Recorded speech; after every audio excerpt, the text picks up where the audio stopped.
मकानों के ऊपर देखे तो तिरंगा। मैंने कहा गुंबदे खजरा की दलील मांगने वालों, जुलूस मोहम्मदी की दलील मांगने वालों, मुस्तफा के झंडे की दलील मांगने वालों, तुम 15 अगस्त को ये तिरंगा क्यों लहराते हो, ये झंडा क्यों लहराते हो? तो सीना तान कर कहता है मौलाना 15 अगस्त हिंदुस्तान की आजादी का दिन है। तो तौहीद रजा कहता है अगर 15 अगस्त हिंदुस्तान की आजादी का दिन है तो 12 रबीउल अव्वल इंसान की आजादी का दिन है। नारे तकबीर, नारे तकबीर, नारे रिसालत, नारे रिसालत। अगर 15 अगस्त को हिंदुस्तान आजाद हुआ है तो 12 रबीउल अव्वल को इंसान आजाद हुआ है। इसके बाद फिर इलेक्शन आने वाला है, आप देखेंगे। और हर इलेक्शन में देखते हैं कहीं फूल वाला झंडा, कभी साइकिल वाला झंडा, कभी हाथी वाला झंडा, कभी हाथ वाला झंडा, कभी बाइक में लिए फिरता है नौजवान, कभी दुकानों के ऊपर लहराता है नौजवान, कभी मकानों के ऊपर लहराता है नौजवान। आप पूछेंगे आखिर ये झंडे कहां से है? क्या नबी के जमाने में थे? क्या सहाबा के जमाने में थे? क्या ताबईन के जमाने में थे? क्या तबे ताबईन के जमाने में थे? जब नबी के जमाने में नहीं तो ये तुम झंडे अपने मकानों के छतों पे क्यों लहराते हो? ये फूल वाला झंडा, ये हाथी वाला झंडा, ये हाथ वाला झंडा, ये साइकिल वाला झंडा, ये क्या मतलब? तो बोलेगा, यही कहेगा मौलाना आपको पता नहीं, फूल वाला झंडा बताता है कि बीजेपी का है, साइकिल वाला झंडा बताता है कि इस घर में रहने वाला समाजवादी पार्टी से ताल्लुक रखता है, और हाथ वाला झंडा ये बताता है कि ये कांग्रेसी है, हाथी वाला झंडा ये बताता है कि बहुजन समाजवादी का है। मैंने कहा नादान, जब तुम्हारी जरा सी झंडी तुम्हें किसी पार्टी से जोड़ सकती है तो गुंबदे खजरा वाला इतना बड़ा झंडा क्या हमें किसी पार्टी से जोड़ नहीं सकता?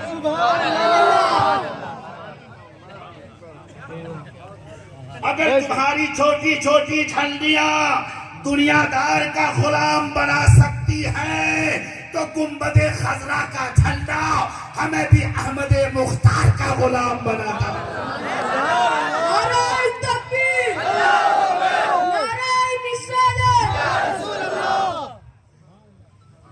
हम नबी पाक के गुलामी का दावा करें, कुछ निशानी भी तो हो। गुलाम गुलाम गुलाम हम ऐलान करते फिरे, कुछ पहचान भी तो हो। नबी आए 12 रबीउल नूर को, क्यों आए? हमारी रहबरी के लिए, सीधा रास्ता दिखाने के लिए। कुरान कहता है लक़द काना लकुम फी रसूलिल्लाहि उस्वतुन हसना, रसूलुल्लाह की जिंदगी तुम्हारे लिए नमूने अमल है। नबी ने दाढ़ी रखी थी, तुम भी दाढ़ी रखो। नबी ने साफा बांधा था, तुम भी साफा बांधो। नबी ने टोपी पहनी थी, तुम भी टोपी पहनो। नबी ये पाक ने नमाज पढ़ी, तुम भी नमाज पढ़ो। नबी ने बच्चों पर शफकत की, तुम भी बच्चों पर शफकत करो। नबी ने बड़ों की ताजीम की, तुम भी बड़ों की ताजीम करो। गोया के नबी ये पाक की जिंदगी हमारे लिए नमूने अमल है। मगर हमारा वजूद आजकल नौजवानों के बच्चों के ये हालात देखकर काफी अफसोस मनाना पड़ता है। पहले बच्चे बालों को लंबे करते थे, आजकल बाल साइड से बिल्कुल सफा चट। ऐसा लगता है कि राजस्थान के रेगिस्तान में ऊंट खड़ा। किस ढंग के बाल, कैसे कैसे बाल, चारों तरफ से मुड़ा देंगे, ऊपर ऐसा लगेगा कि चिड़िया का घोंसला छोड़ दिया। और कहता है नबी का गुलाम, नबी का गुलाम। न सूरत नबी की तरह, न सीरत नबी जैसे। फिर हम रोना रोते हैं, कैसा दौर आ गया। लड़कियों ने चूड़ियां उतारनी शुरू कर दी, फैशन के खिलाफ, फैशन के खिलाफ। लड़कों को मौका मिल गया, वो कड़े पहनने लगा। फैशन है, फैशन है। ये क्या कर रखा है तूने? हजरत ये नया दौर है फैशन। कभी देखो तो हाथों में धागे लपेटे फिर दिया है, काला धागा, पीला धागा, नीला धागा, हरा धागा। पूछा गया कैसे धागे, तो कोई कहता अजमेर का धागा, कोई कलियर का धागा, कोई हजरत ख्वाजा कुतुबुद्दीन बख्तियार काकी के मजार का धागा। तौहीद रजा कहता है अगर खाने काबा का भी धागा हो, अगर खाने काबा का भी धागा है, तशाबहो बिल हुनूद तशाबहो बिल यहूद की बुनियाद पर हराम हराम हराम। बेशक बेशक बेशक। लड़कियों ने चूड़ियां उतारी, ये पहनना शुरू कर दिया। लड़कियों ने कानों की बालियां उतारी और लड़कों ने कान छिदवाने शुरू कर दिए। अजीब ढंग है। लड़कियां उतार रही हैं, लड़के चढ़ा रहे हैं। लड़कियां बालियां निकाल रही हैं, लड़के कान छिदवा रहे हैं। लड़कियां नाक से लौंग उतार कर फेंक रही हैं फैशन के खिलाफ। लड़का है नाक छिदवा कर कहता फैशन है।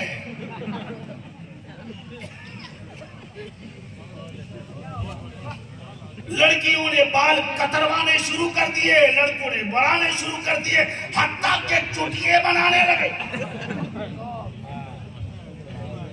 अजीब हिसाब है। जोधपुर प्रोग्राम में जाना हुआ, रिसीव करने के लिए स्टेशन पे एक नौजवान आया, मारा जो झटका तो चेहरे को छुपा लिया, फिर मारा झटका बालों पर। मैंने पूछा था नौजवान ये किस ढंग के तेरे बाल हैं? बोला हजरत ये तेरे नाम के बाल हैं। मैंने पूछा था मेरे नाम के? बोला हजरत ये आपके नाम के नहीं, तेरे नाम के। क्या मतलब है? एक नौजवान हिंदुस्तान में तू ही ऐसा है जो कम से कम तौहीद रजा की तरफ निस्बत करते हुए कुछ तो कर रहा है। बोला नहीं। मैंने कहा मसला? वो बोला हजरत ये एक एक्टर हैं जिसका नाम खान है, मैंने ऐसे ही बाल उसकी तरह रख लिए हैं।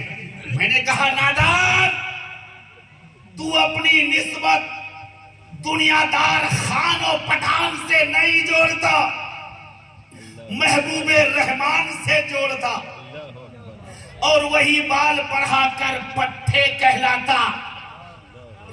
तो और ये कहता है मेरे मदीने वाले आका, मेरे बाल तेरे नाम, मेरा माल तेरे नाम, मेरी दौलत तेरे नाम, मेरी सरबत तेरे नाम, मेरी हुकूमत तेरे नाम, मेरी इज्जत तेरे नाम। तो मदीने वाले नबी फिर कहते ए मेरे गुलाम, फिर तो जन्नत तेरे नाम, जन्नत की हूरें तेरे नाम, जन्नत के बागात तेरे नाम, जन्नत की नहरें तेरे नाम, जन्नत की सशर्त और शादाबियां तेरे नाम।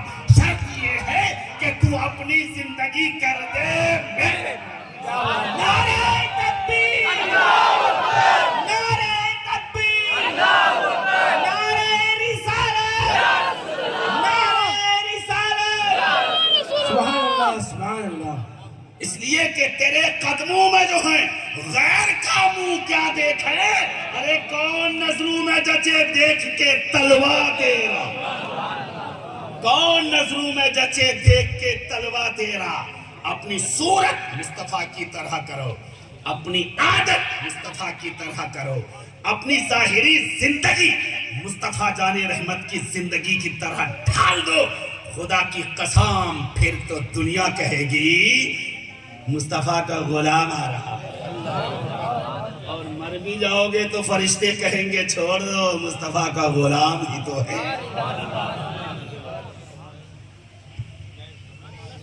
शर्त ये है अपनी आदत बदलो, अपनी फितरत बदलो। तुम्हारे पास टाइम नहीं मौलवियों के पास बैठने के लिए, मौलवी के पास जाएंगे तो नमाज को कहेंगे, इमाम साहब के पास जाएंगे तो नमाज को कहेंगे, हजरत के पास जाएंगे तो नमाज को कहेंगे। तुम्हारे पास टाइम नहीं। खुदा रा कभी अपनी माँ के पास बैठा करो, अपने अब्बा के पास बैठा करो, उनके चेहरे की झुर्रियों पे नजरें डाला करो।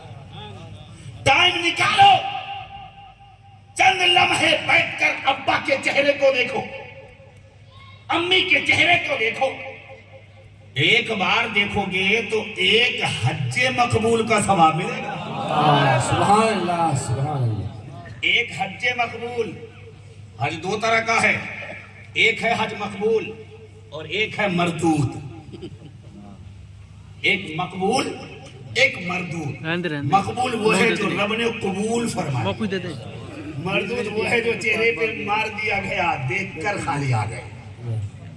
अपने अब्बा के पास अम्मी के पास बैठकर उनके चेहरे को देखना हज मकबूल का सवाब है। 4 लाख 4.5 लाख खर्च करके तुम हज को जाओ, जरूरी नहीं कि हज कबूल हो ही जाए। हो सकता है दिखावा हो, टिप टाप हो, जाहिरी शानो शौकत हो, लोग हाजी साहब हाजी साहब हाजी साहब करके कहेंगे। हज तो उस वक्त होती है जब कोई नया हाजी हज करके आता है, उससे नाम पूछिएगा तो वो पहले ही कहता हाजी फला। नाम पूछा गया है ना कि इसकी सिफत पूछी गई है। अगर हाजी हाजी फला कह सकता है तो नमाजी नमाजी फला नहीं कह सकता। एक कंजूस हज को गया, दुकान पे उधार पे उधार, उधार पे उधार, उधार पे उधार। दुकानदार जब भी कहता था अरे भाई इतना हो गया, मर कोई रहा हूं दे दूंगा, मर कोई रहा हूं दे दूंगा, ऐसा लगता है कि मौत उसके कब्जे में हो, दे दूंगा। हज को गया, हज से जब वापस आया, सामान घर पे रखकर सबसे पहले दुकानदार पे पूछा। दुकानदार बड़ा खुश हुआ, हाजी साहब हज से आ गए, अब तो सारा उधार चुकता हो जाएगा। दिल की दुनिया रब ने बदल दी होगी, जितना उधार है सब हो जाएगा।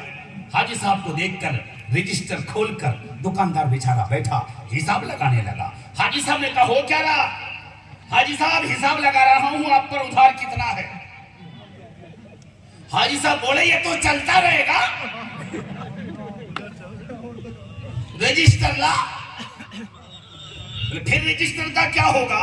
हाजी साहब बोले मेरे नाम के शुरू में हाजी लिख दे।